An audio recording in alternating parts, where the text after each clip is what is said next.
The reason that you are not experiencing intimacy in your relationship is because you are not showing up as yourself. You are afraid of being you. So you hide and hold back yourself because you're ashamed of it. And what happens is you cannot have the full fulfillment that you desire from a relationship because you're not fully there. You see this massage table? The reason that this massage table is here is because at some point in my life, I decided that I wanted to be a massage therapist. Let me tell you the story. So I'm in college, getting ready to graduate from the North Carolina Agricultural and Technical State University. Going into my junior year, going into my senior year, and I'm starting to think about life after college, after undergrad. I have a girlfriend at this time. She plays volleyball. And honestly, as I was getting ready to graduate, she was a couple years behind me. I'm thinking, how can I hang around and still be in the area so I can see my girlfriend? I wanted the connection with her. And so I'm thinking through this idea of how I could stay close and how I could pitch it to my parents and all this other good stuff. And at the time, my mom was going through massage therapy school herself, and she was telling me about it. And it was pretty fascinating to me.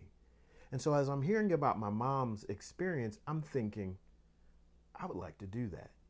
Sure, I was in college at that time as a business undergrad, but I was thinking, I enjoy the connection with people, and what mom is doing sounds interesting. So I start looking for a program, and I find a program that was about 45 minutes from the university. And as I graduate, I then enroll into massage therapy school. I did so because I wanted something out of my experience in life, and I'm going to tell you what it was. There were a couple things. First, I wanted to be able to touch people and heal them with my hands because that's what Jesus did. But even more so, I wanted to be able to have massage therapist on my resume as a husband. I wanted to be able to say to my wife that that I was fully able to touch her, that I was able to serve her in that way. I had heard the stories and read the magazine articles about women that were frustrated because their man did not know how to touch them and it was uncomfortable. And I experienced that. I had talked to many different women in life that had the same story. I didn't want to be that guy. So I go to massage therapy school so that I could learn how to touch people, how I could heal them with my hands, and then how I could serve my wife. I wanted that on my resume. And what happened was I ended up breaking up with the girl that I was with at the time, and so she didn't ultimately become my wife, but this was still in my heart and it was still on my resume. At that time, I hadn't read the book, The 5 Love Languages, but later on in life I would. And I would come to find out that my primary love languages, according to the book, were quality time and physical touch. They were right there together. I knew that about myself even before reading the book. I knew that I enjoyed quality time. And I always liked to be close. I'm a cuddler. I wanted to cuddle and be close and touch and hold hands. I like that. And so this world of massage therapy and kinesthetic experiences where I had hands-on experiences, I started to learn that that was me. This is what I liked. And so now, as I prepare to get married, I knew all along that when I show up in a relationship, whoever wants to be with me, they need to know this about me. They need to know this is how I'm showing up. It's a non-negotiable for me to be able to have quality time and physical touch. It changes me. It calms me. It soothes me. It brings me comfort. It helps me focus. It's a part of who I am, a part of the way I'm made to know that I need quality time, physical touch. And you know what that does? It opens up the world of intimacy. It opens up the world of connection because I know myself, I get to show up and tell someone, this is me. Here's the book on me. If you want to succeed in relationship with me, here's what I need. See, when you show up as yourself, when you show up fully as yourself, embracing who you are, it not only helps you with yourself, but it helps you with someone else. It makes me think about what Adam said in the Bible when he first saw the woman that God presented to him. He said, "This is now bone of my bone and flesh of my flesh. She shall be called woman because she was taken from man." Okay, so the reason that he was able to give that as his first declaration when he saw her was because he knew himself so much, so well, that when he recognized her, he knew, oh, we have a connection. There's a connection here. I know myself so well that when I look at you, I see how we're connected. He said, "You're bone of my bone and flesh of my flesh." There's a connection here. He said, I can give you a name. Your name, you shall be called woman because you were taken from man. And so he has this recognition of her because he recognized himself. And in that conversation, that brief moment when he was making that declaration about her, he was creating connection. There was an intimate connection. He was not trying to figure out who she was. He wasn't lost about who he was. He understood himself. And when we understand ourselves, it opens up the world of connection to us. And sometimes we want to hide who we are because we're ashamed of who we are, or we've been rejected because of the way that we are. And so then what happens is we can never fully show up and be present and have the ultimate intimacy. Because here's what I believe. In Genesis 2:25, when it says that the man and his wife were both naked and not ashamed, I believe, because that is the first description of a human relationship, I believe that what we see there is the highest description for a human relationship, which is that they were completely naked and not ashamed. In other words, they were completely vulnerable. They were who they were, and there was no shame. Later on in Genesis, when they sin against God and they eat the fruit, you know the story, the first thing they do is they hide. So they go from being people that were not ashamed to people that were hiding and ashamed. And so there's a real understanding that we can gain from this, that when we show up as ourselves, when you know yourself, when you start to understand and you study yourself and you learn yourself and you recognize the patterns of your life and you say, this is me. These are my quirks. This is the way that I process. This is foundationally who I am. Then you get to bring that to a relationship, and it adds an opportunity for a great amount of depth. And you know what else it does? It keeps you from being connected to the wrong person. When you know yourself, you don't have to connect with the person that you don't flow together. See, as a person that is quality time, physical touch, if those are my two primary love languages, I would have a hard time being with someone that does not like to touch. If since my love language is physical touch and quality time, if I'm not able to touch, it's going to create a problem. It's going to create distance. And if that's not that person's love language, if they're not a physical touch person, we're going to have a conflict, because my desire is going to be to touch and their desire isn't necessarily to be touched. And if we don't understand that about ourselves, there can be conflict. I'm not saying that you can't have the connection with someone that doesn't have the same primary love language as you, but if you don't understand it and you're not able to articulate it, if it's not understood,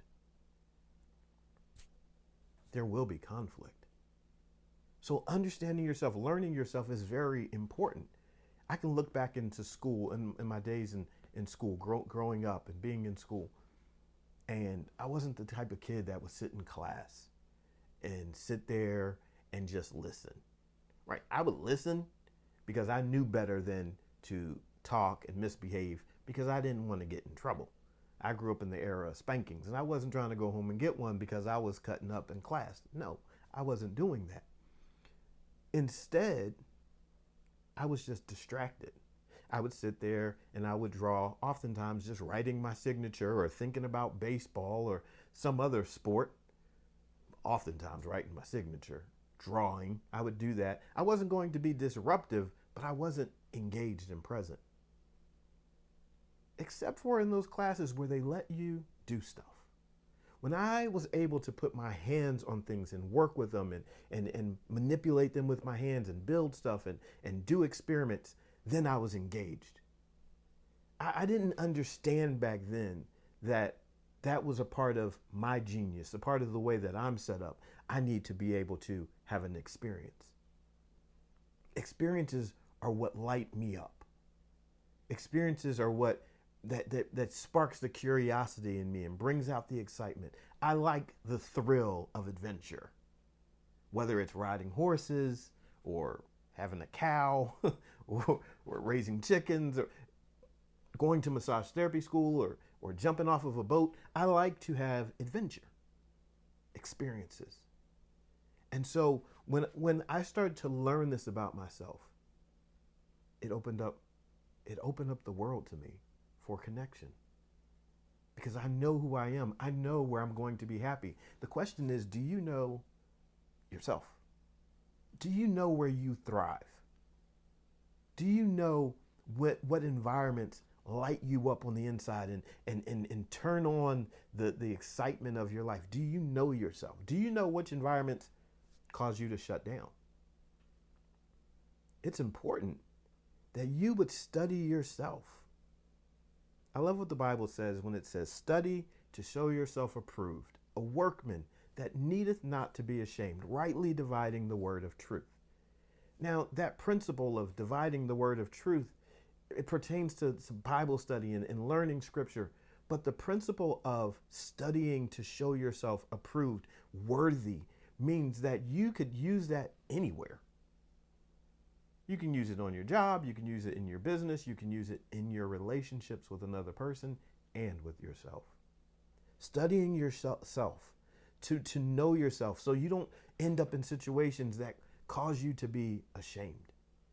Oh, I'm ashamed that I acted this way, or I did this, or that I'm ashamed that I am closed off from the world because I don't really know me. Or I'm ashamed of my gifts and my talents and my abilities. When you look down on your gifts and talents and abilities and your genius, when you look down on it, what it means is that you are actually robbing the rest of the world of the gift that is within you. And this affects intimacy. How can you be fully present and available to someone if you don't even acknowledge the genius that is in you and see it as being worth great value? When you look down upon yourself, you're not only robbing yourself of an experience, but you're robbing someone else of the experience of you. And so the intimacy that we desire in our lives, we can evaluate our situations and find out, are we the ones withholding genius, talent, the excitement, the thrill? Are you holding back because you're afraid that you're going to fail? I can tell you that's the experience that I had for years that kept me from entering into relationships. And it almost kept me from proposing to my wife. I'll tell you why. I was afraid that past failures were going to be repeated. I was afraid that heartbreak would happen again. And so here I am. I have my best friend. She's been with me for several years. She's been there through the highs. She's been there through the lows. And yet, I'm thinking, I can't ask her. I can't ask her because right now, it's safe. Right now, if she decides to move on, I can simply say, well, at least we weren't married. So it's cool. You know, you move on. It's all right. I was trying to protect myself by not being committed. And then one day, I was thinking about that. And I said, you're becoming, no, I didn't say you're becoming. I said, you are that dude. I was like, you're that dude. You're that guy that won't commit. I was like, you're the guy that women talk about that won't commit. And I never thought I was that guy. But I had to recognize I was. I was like, I'm being that guy. Because I'm afraid. I'm afraid that things could actually go wrong. So I'm protecting myself by not getting fully engaged. By not going all in, pushing all the chips to the middle of the table, I'm protecting myself. And then I had this thought. If you're going to protect yourself from the pain, then you're also eliminating the possibilities that everything is going to work out. You're eliminating the possibility of all the pleasure, of all the joy, of all the happiness, of all the experiences. You're eliminating all of those possibilities because you think what happened in the past, the damage, the breakup, the heartbreak, you think that has to repeat itself, and it doesn't. You see, the dreams that you have inside of you, the desires that you have for a rich, connected relationship, that bond with another person that you want, it's possible. But there's some self-evaluation that needs to happen. As long as you are hiding, as long as you are afraid, as long as you're trying to protect yourself, you are withholding the gift of yourself from someone else, and there can never be intimacy. There are things that you like that you act like you don't like them simply because you don't have someone else that enjoys them with you. No. Be who you are. Like what you like. Maybe you like trading cards or going to the opera or whatever it is. Whatever it is, be yourself. Become comfortable with your likes, your dislikes, knowing too that those things can change over time. Your interests, they may change, and it's okay. That's the beauty of relationship, because it means that someone has the opportunity to interact in reference to you. So something has changed. All right, you don't particularly like that anymore. Okay. Now someone else gets to learn and grow you, learn about you in a new way. They get to grow with you in a new way. And the same, you get to do that as they change, as their interests change. You get to do the same. The beauty of learning yourself means that we have this never-ending supply of opportunities. Every time you grow, every time you develop, every time you change, what you're doing is saying, I present to you an opportunity for you to know me in this new place. And that's exciting. It's something that adds to life. It keeps life rich. So I want to encourage you to do this. Take some moments and evaluate yourself. You can even share it. Share it in the comment section. If there's something, some interest that you have that you might have been holding back on and you haven't shared it with anyone because you thought it was weird or strange or that no one would understand it, share it. Share it in the comments.